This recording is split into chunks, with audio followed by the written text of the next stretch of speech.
Sí, claro. Gracias. Mi nombre es Eduardo, integro la Comisión de Historia del Club Atlético Peñarol, también estoy ligado con el museo del club, y en realidad es una comisión bastante joven, hace 5 años se formó, es una comisión oficial, tanto yo como Álvaro, que se ha integrado hace muy poco, trabajamos en la comisión en el intento de conservar los trofeos, la historia del club, y también de rescatar. Nosotros venimos hoy a contar parte de la historia, pero también venimos a escuchar familiares, también a aprender, porque si bien hay mucho que está en libros, hay otra parte que estamos redescubriendo constantemente, un poco un trabajo casi de arqueología.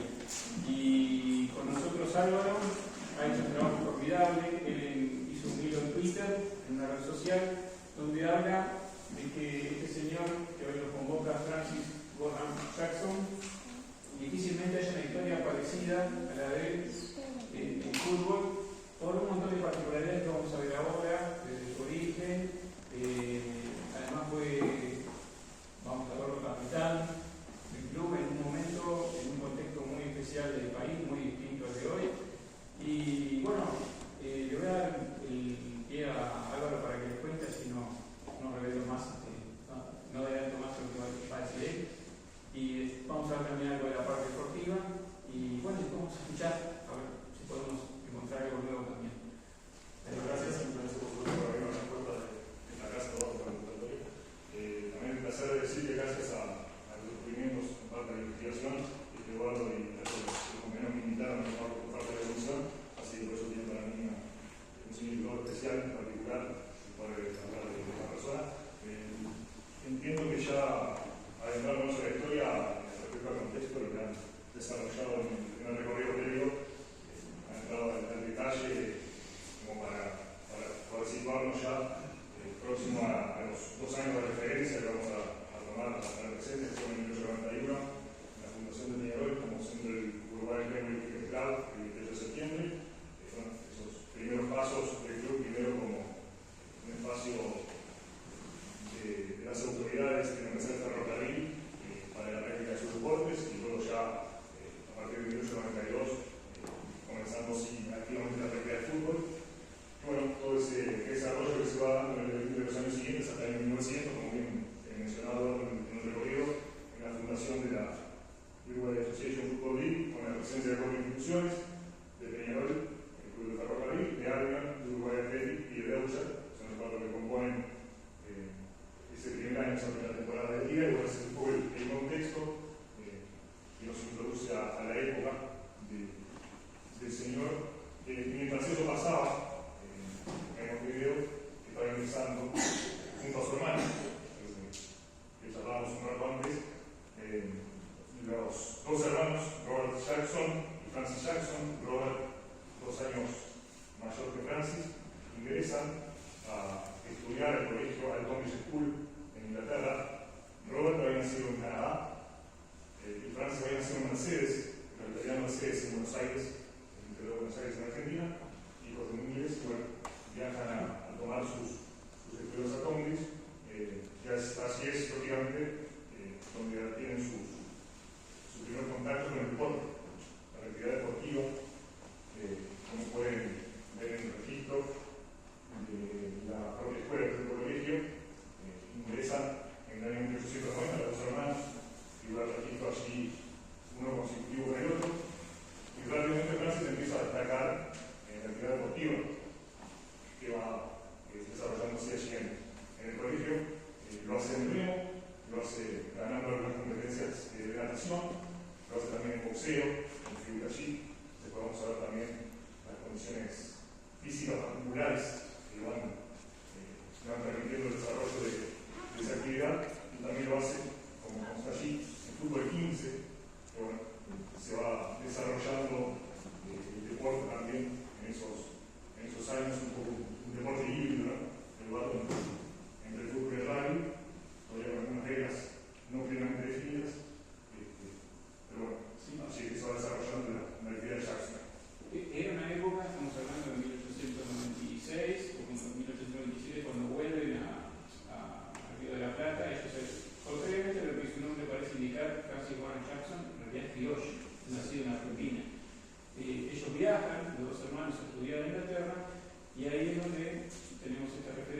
deportes, las actividades en las que se destacaba. El fútbol en 1900 es muy diferente al fútbol que conocemos hoy y había algunas libertades que hoy, digamos, no aparecen en el fútbol, ¿no? En el caso de los boleros, los choques, las pechadas, que es un término que va a aparecer muchas veces en la historia justamente de Francis Jackson, porque era un individuo de una talla importante. Vamos a ver incluso en una foto, creo que se ve la comparación con el bolero, el club es bastante particular. Pero bueno. Lo que sí ya estaba identificado y establecido, incluso consta en lo que hemos podido rescatar del colegio, ese, si se ve acá, fútbol 15, dice por allí, que se juega de 15 contra 15, eran 15 integrantes de cada equipo. Sí ya estaba establecida la diferenciación de que no se podía jugar de balón con la mano.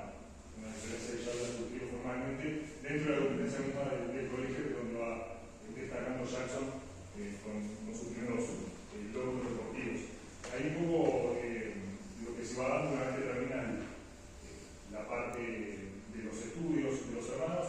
El hermano mayor, Robert, que lo vemos por acá, primero tiene sus prácticas laborales en Escocia, en Glasgow, y luego ya viaja al Río de la Plata. Primero se integra a trabajar en la empresa del ferrocarril en Buenos Aires, participa, lógicamente va dividiendo también su actividad laboral con la actividad deportiva, participa en el Campana Book Club, donde consigue ya sus primeros trofeos, como se puede ver aquí. Y luego ya con el traslado de la empresa de Ferrocarril de Buenos Aires hacia Rosario, se incluye también allí su actividad deportiva en el Rosario, el Club Rosario, el Ferrocarril, el Centro Argentino de Rosario, que es el que hoy conocemos como Rosario Central de Rosario, lo hace en condiciones de futbolista en el año 1903, y luego ya involucrándose más activamente a la labor dirigencial, también siendo presidente de ese capitán de fútbol en el año 1903. Fueron los primeros partidos de la competencia de Rosario Central en la Liga de Argentina, y en el año 1904 termina siendo presidente de Rosario Central, que es el cuarto presidente de la historia que tiene el club rosarino, Robert Jackson, que unos años después, siguiendo su periplo laboral, que lo había tenido primero en Brasil, porque de Escocia viajaba a Brasil, allí se suma a la empresa de ferrocarril de Santa Catarina, después todo este periplo por Buenos Aires, por Rosario, y luego vuelve otra vez a Buenos Aires, se suma al Real Athletic, que es el último club que viene allí, y a esa temporada de 1910 pertenece a esa fotografía, que nombra el centro, que es el hermano mayor de Robert, capitán, había sido unos años antes en fútbol, y aquí ya estaba desempeñando su labor como rider, o de rally, en el Real Athletic, que es también campeón de la Liga Argentina de rally. Ese es el desarrollo que tiene el hermano mayor Robert. Y a la par, lo que sucede es que el hermano menor, Francis, nuestro gran protagonista, llega a Uruguay y se suma a la empresa de ferrocarril de Uruguay, con también, lógicamente, involucrándose rápidamente en lo que es la actividad deportiva de esa institución. Este edificio que vemos en la foto son las oficinas de los talleres. Hoy existen todavía una ampliación. Está ampliado, pero sigue estando en el predio de AFE, en un pequeño edificio. En la villa ferrocarrilera. Y van a ver muchas las cosas. oficinas donde trabajaba seguramente Sí, todas sus jornadas transitas. Es que fue la primera sede, en realidad, dentro del ferrocarril. Y hay varias de las fotos insignias de aquellos años del campeón de 1900, 1901, que son tomadas en este espacio, con esta puerta de ponte y estas ventanas de blanco con esta regadera. Y allí a la derecha ese es el Gonzalo, la sede social de la calle. La sede social del barrio donde vamos a desarrollar.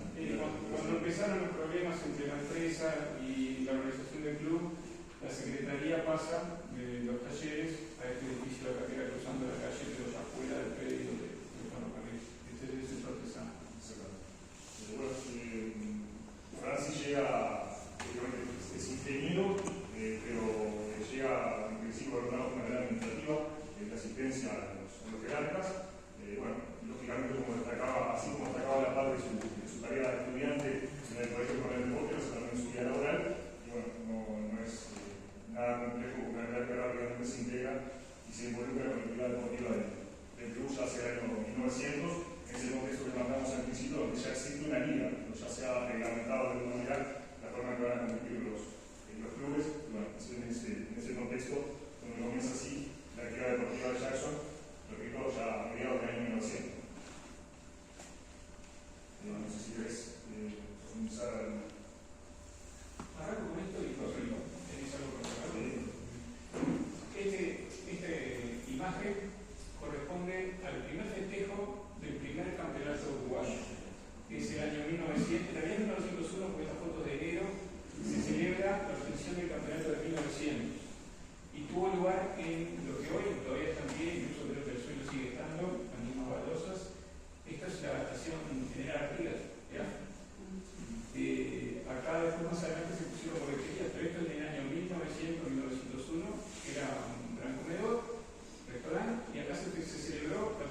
acá. Sabemos que está, porque está en la crónica de la prensa que estuvo presente en la celebración.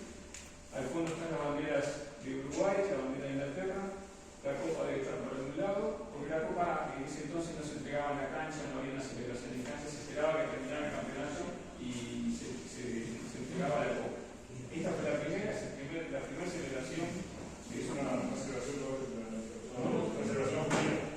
Si bien se ve, lógicamente, cierta forma en el festejo, hay que tener presente que cuando se sabe, se había fallecido la reina Victoria. Y por eso la comunidad inglesa guardado cierto luto. Es una celebración que es bastante limitada respecto a lo que se preveía, ¿no? Porque se había pensado en otro tipo de celebración.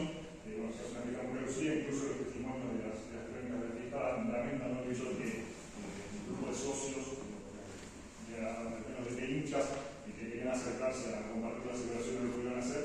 El testimonio incluso allí se ve un pequeño recorte que quiero compartir también. Y esa frase exactamente que corresponde a Jackson. Exactamente. En cierto modo, marca también la relevancia, capaz que eso lo que es un gran detalle de vos, respecto a la condición de capitán de Jackson. Me parece que es una diferencia importante. No estamos hablando solamente de un jugador que distinguía por su capacidad futbolística, que era también un símbolo para el grupo, para sus compañeros y para la institución. Para el punto que he nombrado capitán, algo que quizá hoy puede sonar un poco relativamente trascendente, puede tener algunas prerrogativas para reclamar ganar que es un capitán de fútbol hoy en día, pero en ese entonces, al no existir, por ejemplo, los entrenadores, los técnicos de fútbol, el capitán era un poco la voz de mando dentro de la cancha y también fuera, era el que guiaba a los equipos y era el que decía, bueno, para el partido próximo tendremos que hacer algún ajuste en el 11 para cambiar algo. Decidía la integración, decidía quién jugaba y quién no había cambios además, o sea que ya de antes del partido incluimos, porque en realidad no lo sabemos, pero tanto él como el hermano, que tuvo, como bien dijo Álvaro, en Argentina una trayectoria importante y llegaron enseguida al equipo a ser dirigente y presidente del club en Argentina, debieron ser líderes, o sea, debieron tener eso que necesita tener un capitán para poder elegir un buen mando y también saber conocer el deporte, el juego. Respecto a la celebración, voy a leer un pequeño fragmento de lo que era la crónica de la fiesta. Dice: el actual capitán, señor Jackson, dio lectura de un telegrama recibido de un grupo de socios del club y admiradores de este juego artístico de Peñarol, concebido en estos términos. Saludos y felicitan a los renombrados e invencibles campeones del club de Peñarol, cuyo juego hábil y pujante ha llevado el nombre del club al pináculo de la gloria. Y sigue la crónica diciendo que el encargado de responder justamente el telegrama fue el propio Jackson, que, bueno, agradeció el telegrama, un recorte dice, lamentando la ausencia, agradecemos exclusivamente la felicitación, Peñarol Forever, Jackson, son las palabras que sigo remarcar allí en el. Esta frase de Peñarol Forever, que es la primera vez que aparece, en realidad se recoge después y muchos años después se sigue utilizando por varios medios partidarios y creo que hasta el día de hoy por algún lado se la puede encontrar, pero es la primera vez que aparece y creo que se la podemos atribuir también a Jackson. Pasamos a pues esta es la foto del equipo campeón de 1901. En realidad, Jackson fue campeón también en 1900. Ya hay una foto del equipo campeón de 1900 que curiosamente no aparece Jackson. Tampoco sabemos bien la razón, pero entendemos, por lo menos no puede pensar, era una época en la que no se pensaba que una foto de un equipo de fútbol iba a pasar la posibilidad de que 124 o 125 años después íbamos a estar recordándolo. Esos además estamos hablando de que eran amateurs en este deporte, todos trabajaban, es probable que tuvieran otra actividad, también faltan otros jugadores en la foto. Acá en esta foto tampoco están todos los que participaron a lo largo del año, o sea, los planteles pueden estar incompletos. De todas formas, aparece la foto de 1901, que es este señor que está acá, junto a la copa. Curiosidades así que uno puede ver en la foto, lo que decía la enredadera y las ventanas del taller. Este señor que está acá en el centro arriba es Fabre, es el arquero, y van a ver en otra foto que lo que se ve al lado de Jackson, y Jackson le lleva más una cabeza de altura, o sea, no necesariamente el jugador más alto era el arquero. Otra curiosidad, ya sigo, no sé si quieres mencionar algo más. Estas banderas, tenemos una que estamos restaurando, está en el club. Ya tenemos dos, tenemos la primera en la 1891 y tenemos estas que aparecen en la foto que estamos restaurando. Son banderas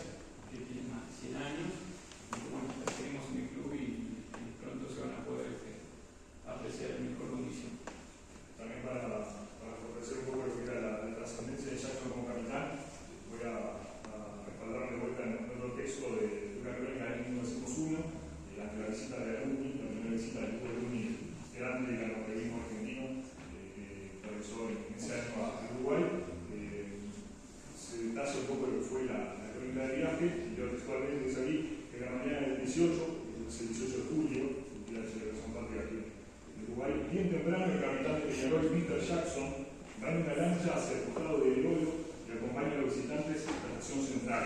Esto describe lo que era la mecánica habitual de la llegada de los barcos hacia el puerto de Montevideo, que en ese mismo día, si no me equivoco, estaba inaugurando las nuevas obras. Todavía no se había concluido, justamente los barcos tenían que anclar a cierta distancia del puerto y lanchas desde aquí iban a buscar a las personas que llevaban, y bueno, que Jackson, en su función de capitán de Peñarol, el encargado del representante de recibir a los visitantes, a los argentinos en este caso, para iniciar la competencia deportiva. Sí, hay que tener en cuenta ese contexto diferente de lo que era Montevideo, lo que era el país.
La animación y simpatía que despiertan a los jugadores más esforzados como Buchanan, Masuko, Ríos, Davis y Jackson, desarrollaban en el juego y fueron los que verdaderamente enseñaron fútbol.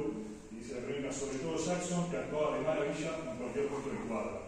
Eran otras épocas, posiciones mucho menos definidas, hoy podía estar en cualquier puesto del cuadro realmente, que en cualquiera se destacaba. Y para eso creo que nos ayuda bastante esta fotografía en parte, porque se ve la estatura del hombre, medio 1,90 m, en comparación. Capaz que por primera vez acabo de ver un segundo esta, no hace falta poner un círculo en el jugador, simplemente decimos que se pone más alto del cuadro. Ya claro que tiene Jackson, incluso con cabeza agacha en esta toma, le saca bastante diferencia al resto del jugador. Sepan comprender que las fotografías de esos momentos realmente eran fotografías primarias, o sea que no esté nítida es porque la foto no está más nítida.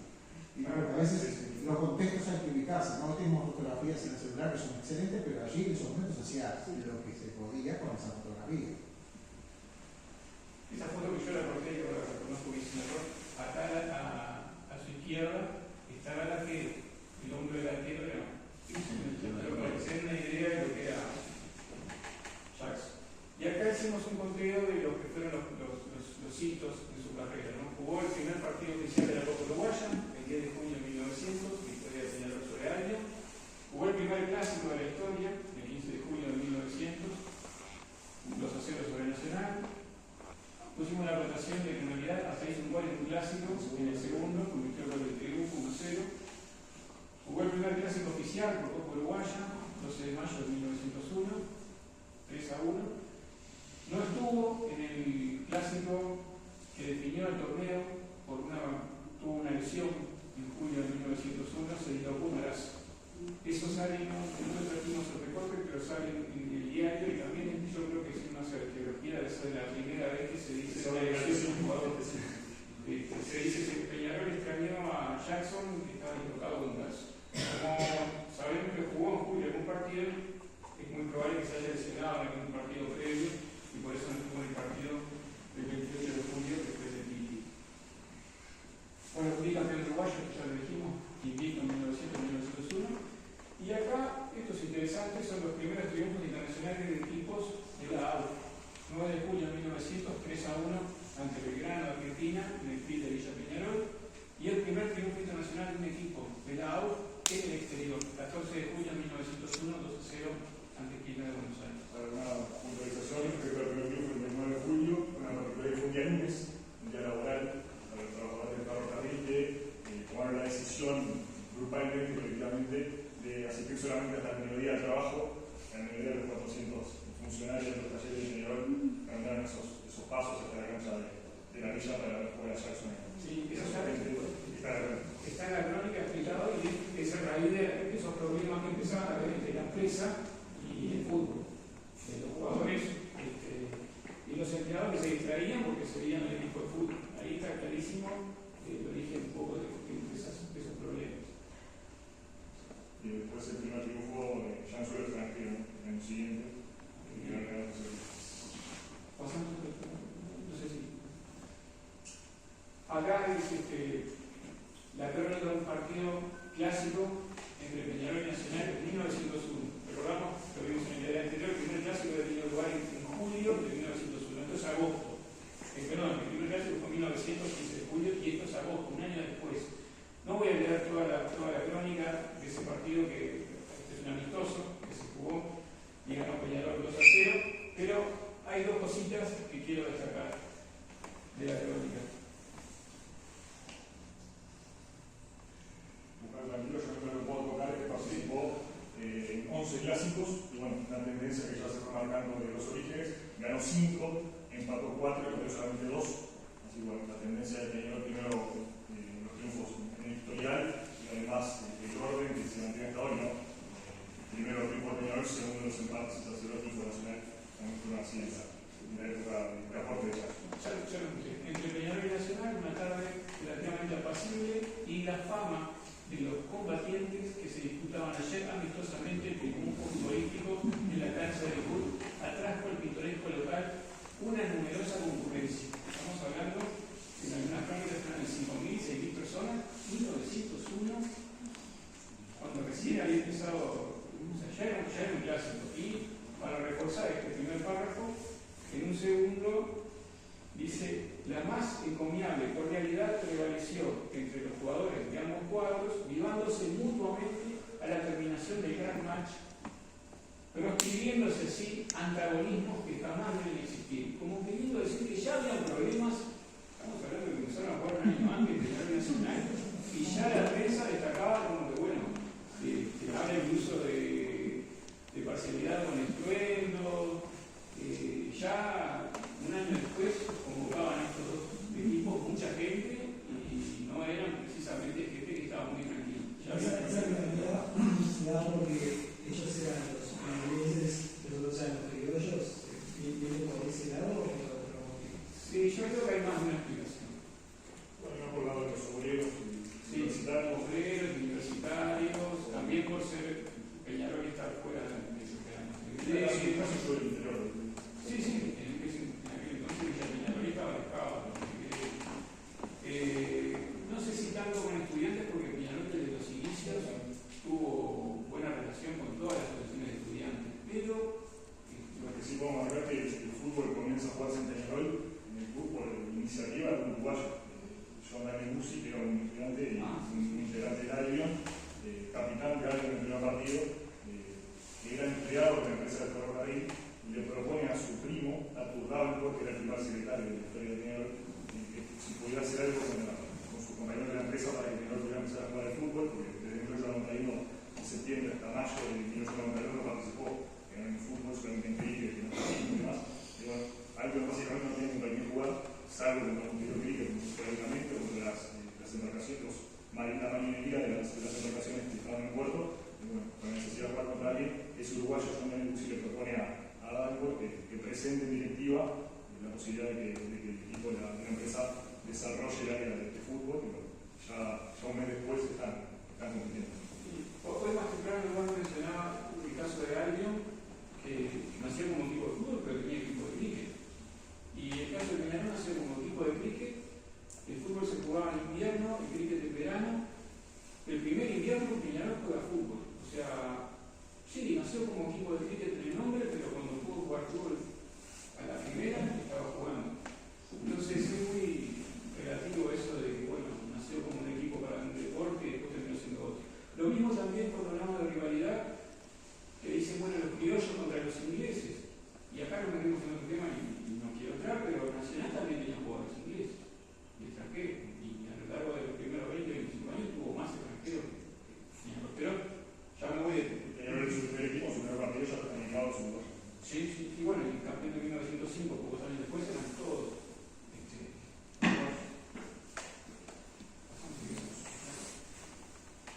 Acá sí querés comentar. Justo simplemente para dar también funciona la labor deportiva de Jackson, que no se centró exclusivamente en lo que son Peñarol, también participó en un periodo de cricket, se lo ve en la fotografía del equipo de cricket.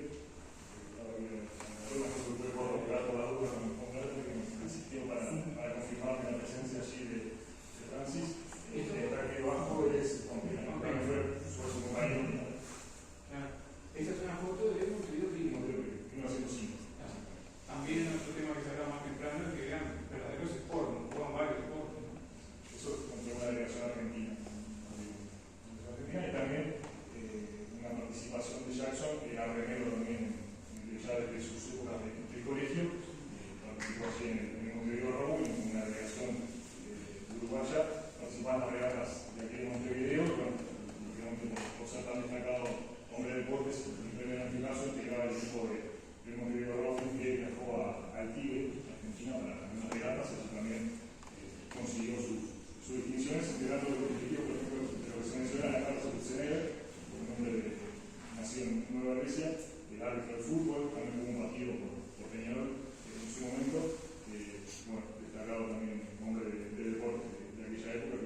toma la decisión de salir como voluntario, viaja a Inglaterra, se alista allí al ejército, ingresa al cuerpo de Royal Engineers, los ingenieros del ejército, y bueno, termina siendo destinado también en la división de operaciones del ferrocarril.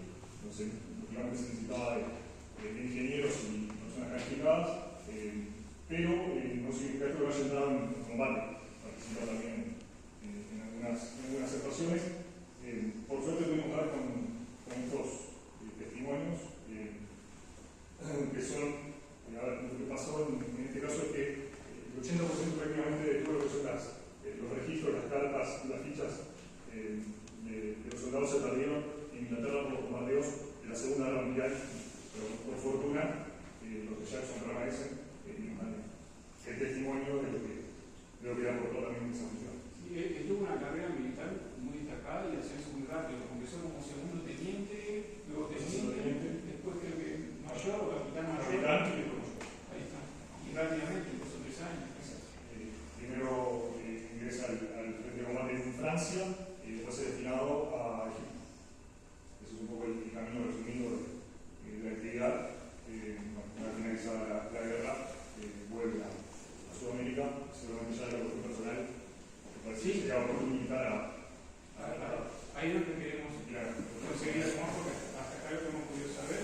Hoy encontramos que está en este memorial, donde están los pacientes en tercera línea. Y hay algo muy similar, reducido lógicamente y limitado a los centrados del ferrocarril que se conserva en el Museo Ferroviario, justamente en la estación de Peñarol, se conserva este testimonio. Entonces allí, dentro de los voluntarios, que tengo el último de la fila, el mayor Francis Wickham Jackson, capitán campeón con Peñarol y nombre de la clase de Peñarol Fuller.